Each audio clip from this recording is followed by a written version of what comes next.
My twin brother took everything from me. Then fate took everything from him. Before we begin the story, make sure to subscribe to our channel and never miss more incredible stories every day. I never thought I'd see my brother cry. Not real tears, anyway. The kind that break you from the inside out. But there he was, standing on the courthouse steps, cameras flashing in his face as the judge's ruling echoed in my head. Guilty on all counts. His perfect suit hung loose on him now, like the expensive fabric could sense its owner was no longer worth the price tag. Reporters shouted questions, microphones shoved toward him like weapons. His jaw clenched, but his eyes, my eyes, were full of panic. I should have walked away. I should have left him to drown in the mess he'd made. But instead, I stood across the street, hidden in the crowd, watching my twin brother's empire crumble in one brutal afternoon. It's strange, the way life loops back. A year ago, I was the one on my knees, figuratively, sometimes literally, after he'd gutted my life. He'd taken it all, my share of our inheritance, the startup I built from scratch, the woman I loved. And he'd done it with that same charming smile that always fooled everyone but me. Or maybe it fooled me too. Because we weren't just brothers, we were twins. Two halves of the same coin. People used to joke they couldn't tell us apart. Sometimes I wondered if that was why he enjoyed taking what was mine. He could slip into my life so easily. Back then, I didn't see the signs. The backhanded advice about my business. The late-night drinks with my girlfriend when I couldn't make it. The accidental emails sent to our lawyer questioning my competence. One by one, the pillars of my life fell, and he was always there, pretending to help pick up the pieces. Now the crowd outside the courthouse erupted, flashes popping like fireworks. I caught his eyes for a second, sharp recognition cutting through the chaos. His lips parted, just enough to form my name. But before I could look away, he mouthed something else. Something that froze my blood. You did this. And in that moment, I realized he might be right. Before the betrayals, before the lawsuits, before I learned how sharp my brother's smile could be, there was just us. Alex and Aaron. Born 7 minutes apart. Him first, me second. He never let me forget it. We grew up in a small town where everyone knew we were the twins. Same dark hair, same eyes, same crooked smirk when we were trying not to laugh in class. Teachers mixed up our names. Girls dared each other to guess who was who.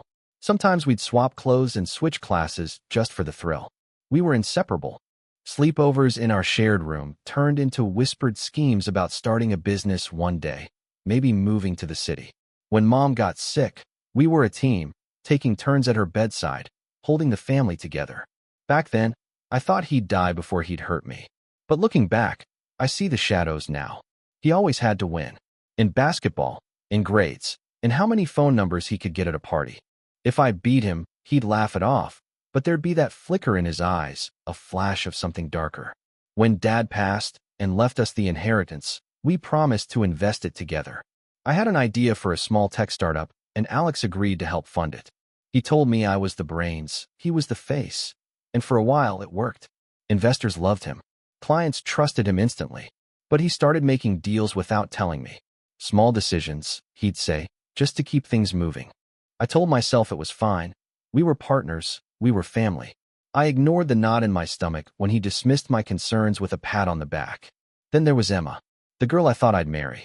He was my best man, grinning at the engagement party, raising a glass to my brother's perfect future. I didn't notice the way her eyes lingered on him just a moment too long. It wasn't one big betrayal at first. It was 1,000 tiny cracks in the foundation. Cracks I didn't want to see. Until the night I found out Alex had made a deal that didn't just put the business at risk. It put me in debt I couldn't escape. And that was only the beginning. It started with a phone call from the bank. I remember sitting in my apartment, half watching some mindless TV after a long day at the office, when my phone lit up with an unknown number. The voice on the other end was polite, almost apologetic, as they explained I'd defaulted on a loan payment. A loan I never took. I laughed at first, thinking it was a scam. But when they emailed me the paperwork, my stomach dropped. My name was on the signature line, my social security number, even my handwriting, or at least something close enough to pass. I called Alex immediately. "Yeah, I know about the loan," he said, casual as if we were talking about a restaurant bill. It was a quick move to secure more capital. "You were out of town, and we needed to act fast. Don't worry, I've got it covered." We needed to act fast? My mind raced. Alex, that's a six-figure loan. Under my name. You forged my signature. Relax, he said, laughing. We're brothers. What's yours is mine, right? We'll pay it off in no time once the next client signs. But that client never came. Instead, the product launch he promised would change everything got delayed twice. Investors started pulling out. Bills piled up. And when I pressed him for answers, he got defensive. You've always been too cautious, he snapped one night in the office. That's why you need me. You think small. I think big. But thinking big meant draining the company's funds on flashy marketing stunts, expensive dinners with potential partners who never signed anything, and a downtown office we couldn't afford. I tried to fix it. I called the bank, hired a lawyer, scrambled to salvage what I could.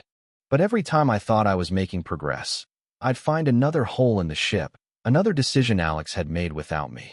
Then one morning, I opened my email and saw a message from one of our oldest clients.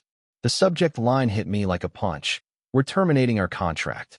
The body was short and brutal. Alex told us you were stepping down. We wish you the best. I sat there staring at the screen, the truth finally sinking in. My twin wasn't just reckless. He was replacing me. And I had no idea how far he was willing to go. If losing my business was a slow bleed, what happened next was a clean, precise stab straight to the heart. It was late on a Friday when Emma called. Her voice was tight, like she'd been crying, but she tried to mask it with that airy laugh she used when she was nervous. Hey, can we talk? She asked me to meet her at the cafe near her apartment, the one where we'd had our first date. I thought maybe she wanted to patch things up. We'd been arguing more lately, mostly about my stress over the company, but I still believed we could work through it. When I got there, she was already sitting at a corner table with Alex. They didn't notice me at first. He was leaning in, saying something that made her smile in that soft, secret way she used to smile at me. Her hand brushed his on the table. My legs felt like concrete, but I forced myself to walk over. Alex looked up first, and for a split second, I saw guilt flash across his face. Then it was gone, replaced by that smug half-smile he'd perfected since we were kids. Hey, little brother, he said smoothly, as if nothing was wrong. Emma and I were just catching up. You've been so busy, we thought we'd. You thought you'd what? I snapped, my voice louder than I meant. A couple of people turned to look. Emma's eyes darted away from mine. It's not what it looks like, she murmured, but her voice cracked. Alex leaned back in his chair, totally unfazed. We've been talking a lot lately. About us. About how you've been so wrapped up in your own mess. You've forgotten the people who care about you. I couldn't breathe. Every sound in the cafe was muffled, like I was underwater. The betrayal of business was one thing. I could tell myself it was just money, just work. But this was my life. My future. I left without saying another word. Behind me, I heard Alex call after me, his tone light, almost mocking. Don't worry, bro. I'll take care of her. That night, I realized my brother didn't just want my success. He wanted me. My life. My place in the world. And I was starting to wonder if he'd stop at nothing to get it. 2 weeks after that night at the cafe, my life wasn't just falling apart. It was being broadcast for everyone to see. It started with whispers. Friends stopped returning my calls. Old colleagues avoided eye contact when I ran into them. Even my landlord started giving me that pitying look, the one that says they know something you wish they didn't. Then I saw it. A glossy photo splashed across the business section of the local paper. Power couple takes tech scene by storm. There they were, Alex and Emma, standing in front of my company's logo, arms around each other like they were the city's golden pair. The article went on to describe their bold new vision for the company after restructuring leadership. Restructuring leadership. That's what they called stabbing your own twin in the back and sleeping with his fiancée. I wanted to scream, to burn the paper, to tell anyone who would listen the truth. But Alex had already poisoned the well. At a networking event we both attended before all this, I overheard him telling people I'd needed a break after making some bad decisions. Now, those same words were circulating like gospel. Some said I'd been gambling. Others said I'd been drinking too much. None of it was true, but it didn't matter. Reputation is fragile. Once it cracks, people don't care how it happened. They just step over the pieces. The worst part? My parents called me that night. Mom's voice was shaky. Honey, why didn't you tell us you were leaving the company? Alex said you wanted to start over. I couldn't even explain. I just sat there, gripping the phone, staring at the article, knowing that no matter what I said, they'd already chosen their side. It wasn't just the business, or Emma, or my friends. He'd taken my name, my credibility, my place in the family. And in the darkest corner of my mind, one thought started to grow roots. If Alex could destroy me this completely, maybe the only way to survive was to destroy him back. The day I realized I was broke didn't come with a dramatic bank notice or a foreclosure sign. It came when my card got declined for a $5 coffee. The barista gave me that tight, polite smile people use when they're trying not to humiliate you. I fumbled for change in my pocket, but all I came up with was a crumpled receipt and a gum wrapper. I walked out without the coffee, head down, my stomach boiling with equal parts hunger and shame. I'd been living off what little savings I had left, scraping together freelance work, selling off furniture. The apartment that once felt cozy now echoed with emptiness. No TV, no couch, just a mattress on the floor and a folding chair for a desk. Everywhere I went, I saw him. Alex's face on billboards promoting his company. Social media posts of him and Emma at charity galas, sipping champagne like royalty. He'd taken everything I had and somehow convinced the world he was the hero of the story. One night, I sat on the mattress, staring at a single photo I hadn't been able to throw away. Me and Alex at 16, arms over each other's shoulders, holding the trophy from the high school science fair. Back then, we were a team. Back then, I thought we were unstoppable together. Now, I couldn't stop replaying every moment that had led here, every ignored red flag, every time I let him handle it, because I didn't want to fight. I'd been naive, trusting, maybe even weak. And Alex knew exactly how to exploit that. That's when the anger shifted. It wasn't just pain anymore. It was focus. I didn't have his charm, his network, or his money, but I had something he didn't, the truth. And truth, in the right hands, could be a weapon sharp enough to cut through everything he'd built. I didn't know exactly how yet, but I knew one thing for certain. I was done being the victim in Alex's story. And soon, he was going to learn that fate has a way of balancing the scales. It happened by accident. I was scrolling through the news on my phone, half out of boredom, half out of masochism, when I saw a small headline buried under local sports scores and community events. Tech CEO faces allegations of breach of contract. No picture, no fanfare, just a few dry paragraphs about an anonymous former partner accusing Alex's company of failing to deliver on a multi-million-dollar project. The article barely got into details, but I knew instantly what it meant. Someone out there was finally calling him out. Most people would have brushed it off. In business, these stories come and go, usually settled quietly with a check and a non-disclosure agreement. But I knew Alex's habits. If someone was speaking publicly, it meant he'd burned them badly enough they didn't care about the money anymore. I read the article 3 times, combing through the vague statements, connecting dots only I could see. The description of the failed project matched one I'd pitched before he pushed me out, a project he'd sabotaged by pulling key staff and funding at the last minute. Back then, I thought it was reckless. Now, I saw it for what it was, fraud. That night, I went digging. Old contacts, LinkedIn profiles, industry gossip. I followed every thread. And the more I pulled, the more frayed his perfect image became. Suppliers complaining about late payments. A quiet exodus of senior employees. A sudden drop in client renewals. He was bleeding. Slowly, quietly, but bleeding all the same. For the first time in months, I slept well. Not because I thought his world was about to collapse overnight. It wouldn't. Alex was too slippery for that. But because I finally knew where to aim. If I could find the right people, the ones he'd wronged just enough to talk, but not enough to be afraid, I could build something he couldn't silence. I didn't realize it yet, but this tiny article was the first domino, and I was about to find the next one. Her name was Marissa Kane, and she used to be Alex's head of operations. I found her through an old LinkedIn post, one of those vague, moving on to new opportunities announcements. I remembered her well. Sharp, efficient, the kind of woman who could keep a chaotic team in line without raising her voice. Back when I was still in the company, she treated me like an equal, even when Alex undermined me in front of her. I messaged her, expecting to be ignored. To my surprise, she replied within an hour. I was wondering when you'd reach out. We met in a dingy diner just outside the city, the kind of place where no one cares who you are or what you're discussing over black coffee. She looked different, thinner, harder, like the months since leaving had carved lines into her face. "I stayed longer than I should have," she said without preamble. "But I thought I could keep him in check. When I realized I couldn't, I walked." I leaned in. "Why?" Marissa's eyes darkened. "Because Alex doesn't just cross lines, he erases them. He made promises to clients we couldn't keep, shifted funds between accounts to make quarterly reports look better. And when I pushed back, I suddenly became the problem in the company." She slid a manila folder across the table. "I kept copies. Emails, invoices, payment trails. Enough to get him investigated if it lands in the right hands. I didn't touch it right away. Why give this to me?" A small, bitter smile.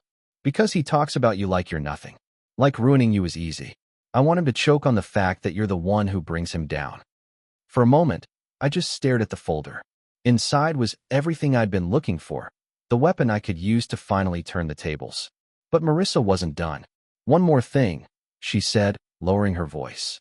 "He's already in deeper trouble than you know. Someone bigger than you or me is coming for him." I frowned. "Who?" She hesitated, glanced around the diner, and said a name I hadn't heard in years. A name that made my blood run cold.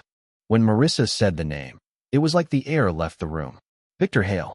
Even saying it in my head made my chest tighten. He wasn't family, not exactly, but he'd been like an uncle when we were kids. Dad's oldest friend, the man who taught us to fish, slipped us extra cash at Christmas, told us stories about building an empire from nothing. He'd been there through everything, until he suddenly wasn't. When I was 17, Dad sat me down and said Victor had moved away for business. What I didn't know at the time was that Victor hadn't moved anywhere. He'd been forced out of the industry after a scandal that Alex, yes, even back then, had a hand in creating. It started small. Victor trusted us like his own nephews. He gave us both summer internships at his company, let us shadow meetings, even gave us little projects to run. But Alex saw more than an opportunity to learn. He saw a chance to climb. He started leaking information to a competitor, feeding them just enough to undercut Victor in a huge contract bid. Victor lost the deal, then his investors, then his company. The betrayal gutted him, but he never went public. Dad always said Victor didn't want to ruin the family. Now, more than a decade later, Marissa was telling me Victor was back, and not for a reunion. "He's in logistics now," she said, "running a private investment group. And rumor has it, your brother's been using his contacts without realizing whose hands they lead back to." I felt a strange mix of satisfaction and unease. If Victor really was circling, Alex's days at the top were numbered. But Victor wasn't the type to leave a clean battlefield. When he came for someone, he left nothing standing. Marissa leaned closer. "Whatever you're planning, you'd better move fast. Because if Victor takes him down first, there won't be anything left for you to burn." I sat there, staring at the folder between us, feeling the weight of choice settle on my shoulders.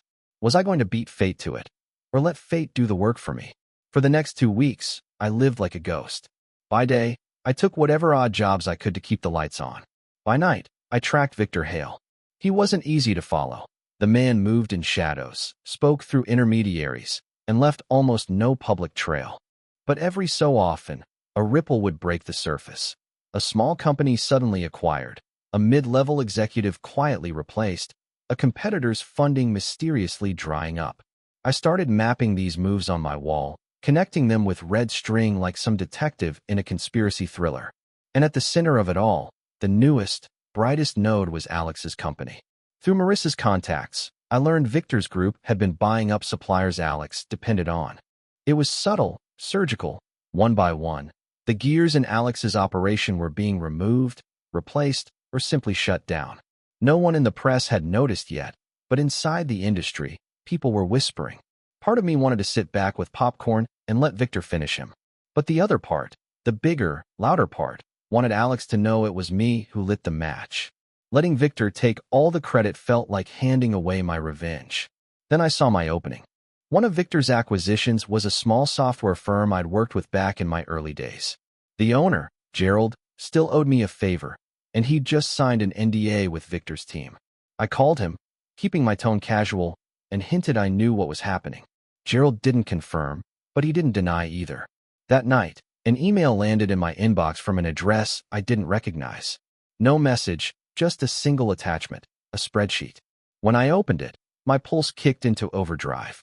It was a procurement log from Alex's company. Only the suppliers listed weren't the ones he thought he was paying. They were all Victor's now. The trap was almost closed. I was grinning to myself when my phone buzzed. A text from an unknown number. "Stop digging. This isn't your game." The sender? Victor Hale. Victor Hale didn't text twice. When I didn't reply, another message came through. Not words this time, just an address and a time. Tomorrow, 7 p.m. I almost didn't go. Every instinct told me this was a man who didn't extend invitations. He summoned people. But curiosity and the need for answers outweighed fear. The address led me to a private club downtown, the kind of place where the air smelled faintly of old money and older secrets. A man in a dark suit led me through a quiet hallway into a room lined with leather chairs and shelves of books that probably hadn't been touched in decades. Victor was waiting in the corner, drink in hand, his presence filling the space like a storm cloud. He looked older than I remembered, more silver in his hair, deeper lines on his face, but his eyes hadn't changed. Sharp, calculating. "You've grown up," he said, his voice smooth but edged with steel. "And you've been busy." I stayed standing. "So have you." He smiled faintly. "I hear you've been sniffing around my business, following my moves. That's bold." "I'm not trying to get in your way," I said. "I'm after Alex. You and I have the same target." Victor swirled the ice in his glass, studying me. "Do we? You want personal revenge. I want repayment. What he took from me was bigger than a company. It was my legacy. If you step into this, you'll be playing in a world you're not ready for." I didn't flinch. "Then teach me the rules." He chuckled, low and humorless. "Or I could remove you from the board entirely. You're a distraction he doesn't need right now. My plan is already in motion, and frankly, it doesn't require you." "Then why am I here?" I asked. Victor leaned forward, his gaze locking onto mine. "Because I'm offering you a choice. Walk away, and when this is over, I'll make sure you land on your feet. Stay in, and you'll do exactly what I tell you. No questions, no improvisation. But understand this. If you screw up, I won't hesitate to treat you like him." My pulse thundered in my ears. "And if I play by your rules?" His smile widened just enough to show it wasn't friendly. "Then you'll be standing beside me the day your brother loses everything." I opened my mouth to answer, but before I could, Victor's phone buzzed.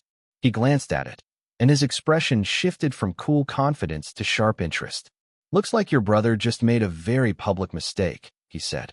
"Want to see it?" Victor slid his phone across the table, the screen already glowing with a live news feed. There was Alex, standing at a podium in front of what looked like a press conference. He wore his best suit and that same smug smile he'd used to win over investors, women, and my parents. But even through the screen, I could see it. The strain around his eyes, the stiffness in his shoulders. The cheering at the bottom read, "Breaking. CEO faces accusations of fraud." It started with a reporter asking about irregularities in company financial statements. Alex laughed it off, saying it was a misunderstanding and creative accounting. That alone was bad enough. But then another reporter held up a printed email. An email from Alex himself. It was dated just 2 weeks ago, instructing a senior manager to adjust quarterly figures before sending them to shareholders. The language was blatant, sloppy even. The kind of smoking gun you can't explain away. I didn't even have to ask where it came from. Victor's grin told me everything. On screen, Alex's smile faltered. He stammered through a half-baked explanation, blaming a rogue employee and promising to get to the bottom of it. The room erupted with questions, flashes popping like gunfire. His voice got sharper, defensive, and then, in a moment that would replay on social media for days, he lost his temper. "You people have no idea how this industry works," he shouted, jabbing a finger at the reporters. "I've built this from nothing, and I won't be torn down by jealous." He caught himself too late. The cameras had it. The world had it. Victor picked up his phone, satisfied. "This," he said, "is where the bleeding starts. From here, we make sure it doesn't stop." I couldn't tear my eyes from the screen. Watching Alex struggle, watching that polished image start to crack, it should have felt like enough. But it didn't. Because while the world was just now seeing his mask slip, I wanted him to feel what I had felt, the cold, inescapable certainty that his entire life was crumbling. Victor's voice broke my thoughts. "So," he said, leaning back, Are you ready to get your hands dirty? My answer came without hesitation. Tell me where to start. Victor didn't waste time. Within days, I was sitting in the back booth of a dimly lit wine bar, watching the first phase of our plan unfold. The target tonight wasn't Alex directly. It was his right-hand man, a sleek, sharp-talking executive named Brian Marks. Brian had been with Alex since the early days, a loyal soldier who enforced his orders and cleaned up his messes. If Brian jumped ship, Alex would be fighting a war without his general. Victor's strategy was simple but brutal. Convince Brian that Alex was about to throw him under the bus. We'd leaked a fabricated memo to a trusted industry blogger, a carefully crafted document, blending truth with just enough fiction to make it deadly. The memo implied that Alex had instructed his legal team to pin all financial misconduct on Brian if the fraud investigation escalated. It was the kind of betrayal that hits a man in the spine. By the time I arrived at the bar, the story was already live. Brian was sitting at the counter with a half-empty glass of whiskey, scrolling through his phone, his jaw clenched tight. Victor didn't show. He said this was my move. I took a deep breath and walked over. Rough night? I asked, sliding onto the stool beside him. Brian gave me a sharp look. What do you want? Just figured you could use a friendly face, I said. I know what it's like to be loyal to Alex. I also know what it's like when that loyalty gets you stabbed in the back. He scoffed, but didn't tell me to leave. I took that as a win. You've seen the memo? I asked. His hand tightened around the glass. If it's true, he's done. I leaned in. Oh, it's true enough. And you know, Alex, when things get ugly, someone has to take the fall. This time, that someone isn't going to be him. Brian didn't say anything, but I saw the crack in his armor. A seed planted. 2 days later, Marissa texted me one line. Brian just quit. And then, an hour after that, another. He took half the senior team with him. For the first time since Alex took everything from me, I felt the scales begin to shift. But Victor warned me, a wounded animal is the most dangerous. And Alex had just realized he was bleeding. It didn't take long for Alex to strike back. 3 days after Brian's resignation rocked his company, I woke up to a pounding on my apartment door. It was my landlord, red-faced and holding an eviction notice. Apparently, my rent had been unpaid for 3 months, which was strange, considering I'd handed him cash 2 weeks ago. By the time I got to the bank to sort it out, my account was frozen. The clerk gave me a tight smile and explained there was a fraud investigation in my name, suspicious deposits, false tax filings, a flagged offshore account. All news to me. Alex had turned my own playbook against me. He knew exactly how to use systems to choke someone's life until they couldn't breathe. That night, I got the message. No name, just a block number. You think you're clever. You're not. Walk away or I'll finish what I started. I knew better than to think it was an empty threat. The next morning, my phone started buzzing nonstop. Calls from old friends, distant relatives, even mom. A story had just broken on a local gossip blog. Former tech co-founder under investigation for money laundering. It was a complete fabrication, but Alex had given it just enough truth to be believable. He'd taken my financial struggles, twisted them into something criminal, and fed them to the rumor mill. Victor called me within the hour. His voice was calm, but I could hear the undercurrent of irritation. I told you he'd get desperate. Now he's trying to drag you down with him. You need to be careful. If he thinks you're a threat to his survival, he won't stop at lies. I didn't ask what he meant. I already knew. That evening, as I walked back to my building, I noticed a black SUV idling at the corner. The same one was there when I went out for groceries later. On my third trip outside, it was gone, but in its place, tucked under my apartment door, was a single envelope. Inside, a photo of me sitting with Victor at the club. On the back, written in bold black marker. I know everything. The final blow came on a rainy Thursday morning. Victor had been quiet for days, which was never a good sign. I'd learned he didn't vanish. He coiled, like a snake, waiting for the right moment to strike. That moment came when Alex was scheduled to deliver the keynote at a major tech summit, broadcast live across every business channel in the country. I wasn't supposed to be there, but Victor insisted. If you want closure, he said, you need to see his face when it happens. The convention center buzzed with industry giants, investors, and journalists. Alex took the stage in a flawless suit, smiling like the scandals had been nothing but speed bumps. He launched into his speech, selling his vision for the future, the crowd eating it up. Then the screen behind him flickered. At first, I thought it was a glitch. But then, line by line, confidential emails appeared. Alex's own words detailing fraudulent contracts, backroom bribes, and payoffs to silence whistleblowers. Every damning detail, every lie, projected larger than life. The audience gasped. Cameras clicked furiously. Alex froze mid-sentence, his confident grin collapsing into raw panic. Security swarmed the stage, but it was too late. Reporters shouted questions over each other, investors stormed out, phones lit up with breaking news alerts. I glanced at Victor, standing at the back, his hands in his pockets, calm as a man watching a storm he'd predicted. And then came the cherry on top. From the side entrance, 2 federal agents walked in, badges flashing. They didn't rush, they didn't have to. The whole room knew why they were there. Alex's eyes found mine in the chaos. For a moment, it was just us, twin to twin. No audience, no stage, just 2 boys who'd once shared everything. His expression was pure disbelief, as if he still couldn't comprehend that I'd beaten him.